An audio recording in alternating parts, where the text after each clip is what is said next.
What is going on, comic fans? Welcome back to the channel. I'm Mark. This is the Legion of Comics, and I'm here today with my top 10 picks for August 28th's new comic book release. Let's go.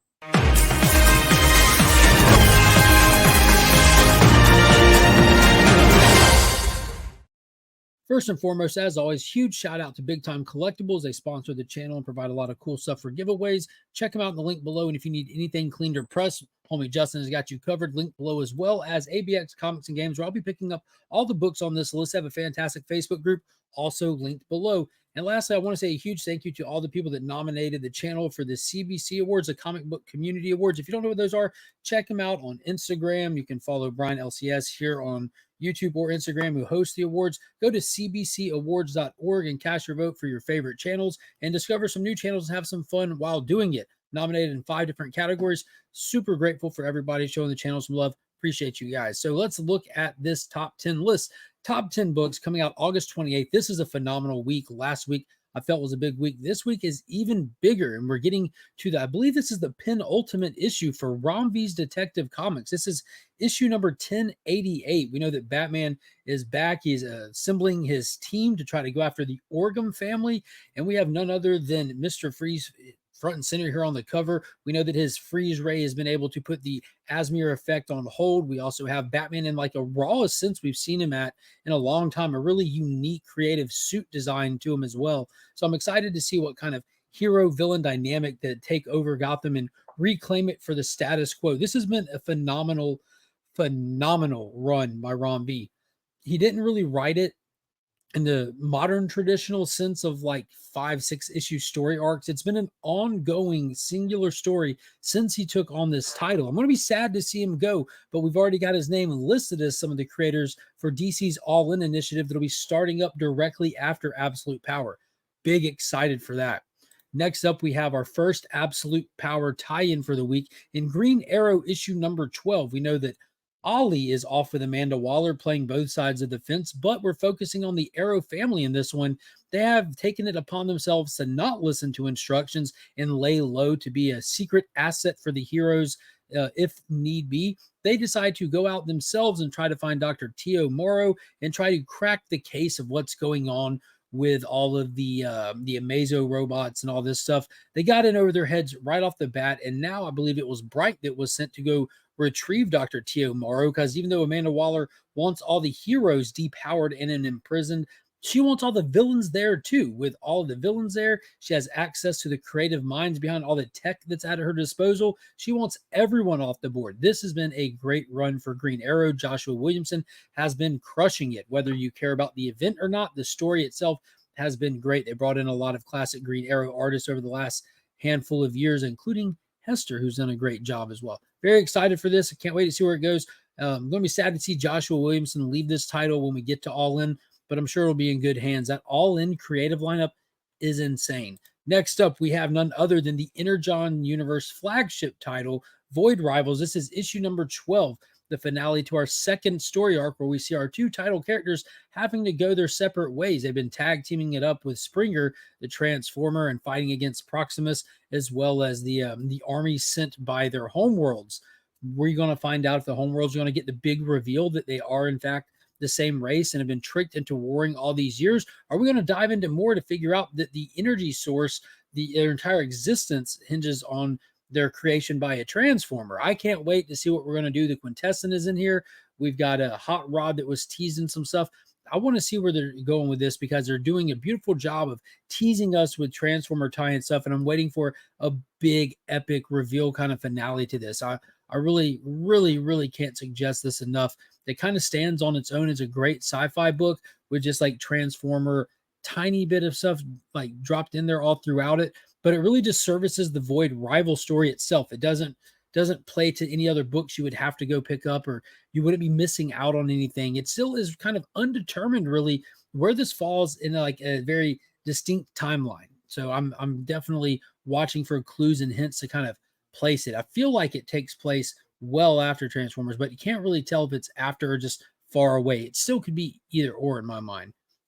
Next up, getting to the most exciting thing happening in all of comic books, and that's Ghost Machine. We have issue number 5 of Jeff Johns and who is this? Jason Fabox Rook Exodus. I believe this is the finale to the first story arc. I think they're doing 5-issue story arcs, but in this one, we find our title character Rook without his warden mask, meaning that the animal life that he was once in control of is now after him. We also have him facing off with Ursal, the massive individual who is the warden over the bear population, who's coming for everything, stealing masks, killing people, building up his own little ranks, taking out the previous wardens that were there. He's coming for the technology that controls it all.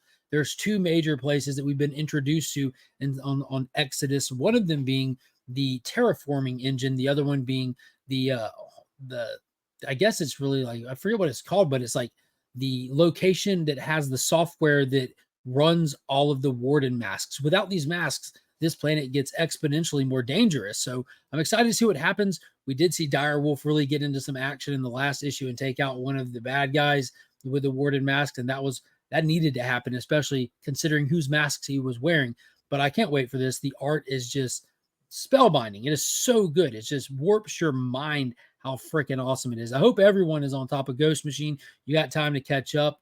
Rook, Geiger, Redcoat. We're about to be hitting phase 2 of Ghost Machine coming up in October when they roll out Hyde Street. We'll have a Devour one-shot, and I believe the Rockefellers will be starting as well with our next wave of creative giants on this Ghost Machine train. Don't get left behind. Next up, we have our second Absolute Power tie-in for the week with Task Force 7, issue number 5 of 7. Again, this is the series that is showcasing via one-shot style the different Amazo robots that Amanda Waller has introduced and has at her disposal, each one featuring a unique power set because they have drained the abilities from a certain character and they take on those abilities. We're going to be introduced to Velocity in this one, who's tracking down Barry Allen, who is kind of running as a communications man for the remaining heroes. He hasn't been depowered yet, so they're using him since Amanda Waller has this unique, strong AI that's been crafted by Queen Brainiac to take over any kind of tech communications they have.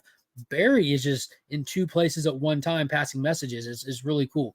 So is Velocity going to be able to keep up with Barry? Is Barry going to be able to escape? I'm excited to find out. These have all been really good. And in terms of tie-ins for an event, they have all serviced the main story really well. If you're not reading them, there's going to be stuff that you might not know that you'll have to like infer later or catch up with if they include it later. But if you're reading these, it's adding so much context and so much great detail to the main Absolute Power event. I love it when these events don't just do throwaway money grab tie-in books, when they're actually servicing your story properly. They're knocking it out of the park. And I'm very excited to explore these Amazo robots even more. They've been some of the most enjoyable part about this event for me. The Amazo robot is super cool villain, and to have this many with these unique sets with the different personality downloaded in them have been fantastic. Next up, Titan's back at DC with his own creator-owned story. Nice House by the Lake has got its sequel, and we're at the 2nd issue this week with Nice House by the Sea. Post-apocalyptic, otherworld entities creating a Noah's Ark scenario to survive the apocalypse. We saw how it worked out in the first volume when none of them knew what was happening and were kind of forced into this world. But in the second volume, they're doing it a little differently. A different entity, a different set of people, a different location, running the same experiment, but the way that this entity sees fit by letting everybody know ahead of time what the plan is and what they're doing there. So I'm excited to see how the dynamic shifts and changes. And this is pretty cool because the background of this is actually a previous cover from volume 1, but with the painter here, I'm thinking that we might just be getting introduced to the different characters of the house with each issue, much like we did in the first one. If you look at the trade dress, right under Nice House by the Sea, there are 12 symbols to signify each individual person in the house who represents a certain quality or skill set. And I'm assuming that this one is the painter for this house. And there's a big twist at the end of issue 1 of this that would make you need to go back and make sure you're up to speed with the way that the last volume ended. This is a great series. It's very unique. It's very fun. It's definitely a thick boy read. So if you like thick boy reads, definitely give these a shot. I would recommend getting it in trade form, the floppy read versus the trade. There's no like financial value to these. It's just a reading experience. So definitely pick up a Nice House by the Lake if you can find the collected volume, and then consider jumping on this one. Don't wait a year for it all to come out. Get in there. Next up, Mark Russell and Mike Allred's amazing Black Label title, Batman Dark Age. This has all kinds of weird history to how this book came to be, why this book came to be. But all in all, it's I don't know. We had Superman Space Age, we have Batman Dark Age, so it's almost like it's its own Elseworld where we're experiencing and getting to see how these heroes' lives went, how their journey went. We saw ultimately how it all ends for this world with Superman Space Age, but this has been fantastic. False Face Society is being led by Pariah, ultimately, who doesn't care anything about this world because a crisis is coming. And that's not the focal point of the story. That's the backdrop. Just watching Batman come to be, watch how he gets Robin in this, and watch him coming for vengeance. It's just been amazing. All Red's art is phenomenal. Highly, highly recommend. And we are back, baby. Miller World is rocking. We've got Nemesis out. We've got Nightclub is out. We have the next Prodigy is out. So now we're getting issue number 2 of Nemesis Rogues Gallery. In this volume, we see what happened to him after Big Game. He barely survived, and he's on his feet and out of his hospital now, and he's out of restraint by law enforcement. The first thing he wants to do is get a sidekick, much like how Batman has Robin. Nemesis wants his own psycho sidekick while he's being hunted by survivors of previous victim of his that seem like they're they think they're well equipped for him. We'll see what happens. He's been sent to a little blood magic to help him recover, a little extra training, and we'll see where it goes. Mark Miller does not disappoint. The Miller World, I love it so much because of how excited I was with Big Game. I went back and collected and read everything from the Miller World, and I'm just couldn't be more excited for this. Now we have a big anniversary issue dropping this coming week as well with 0 Hour, celebrating 30 years. The big event that kind of after Crisis on Infinite Earths, there was a few continuity errors. They used 0 Hour to tie those up, but it was a phenomenal story also to address Green Lantern Parallax and how entropy is nobody's friend. But we're going to be celebrating 30 years of it. Typically, I didn't look too much into the details for this because I didn't want any spoilers, as typically they're anthology books with multiple short stories or characters looking back on and talking about events. But I'm excited for it. Big Green Lantern fan. I think 0 Hour was a blast. I did a 0 Hour review video with Sector 2815 on this channel not too long ago. You can scroll back through and find that. Definitely worth checking out. If you haven't read it, you can get the idea of it. And then check this out when it hits shelves. And last but not least, the 10th one on the list is our final Absolute Power book for the week, with Absolute Power Origins, written by the always terrible John Ridley. Why is this on my top 10 list? Because it's Absolute Power, because it's Amanda Waller, because it matters. It's Suicide Squad, baby. John Ridley is a weird writer to me. I do not like him. I typically get away from everything he touches. He's crazy for what he did to Superman. He's crazy for what he did in the other history of the DC universe.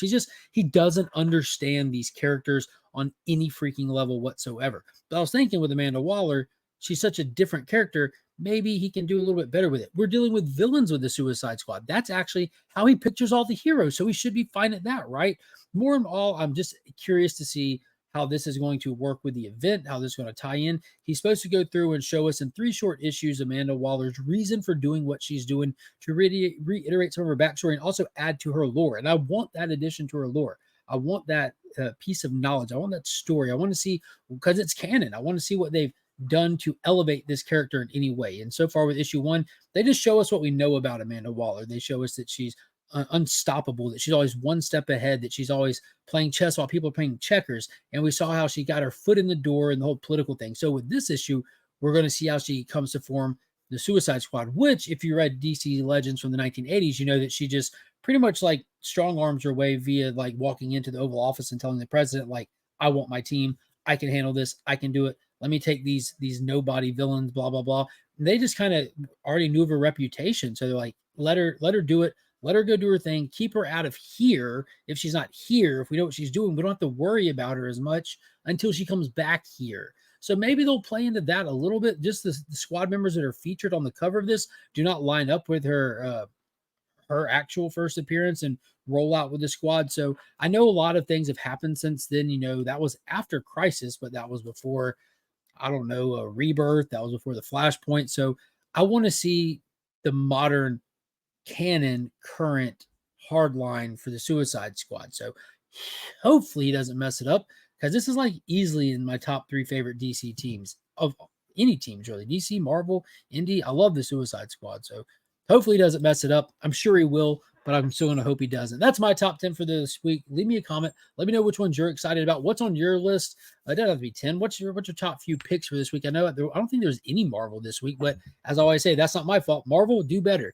That's going to be it. Be sure to hit the thumbs up if you enjoyed the video. Subscribe if you want some more of this content. Hit the join button down below. Check out some of the membership perks. And until next time, as always, I'm Mark, but we are Legion.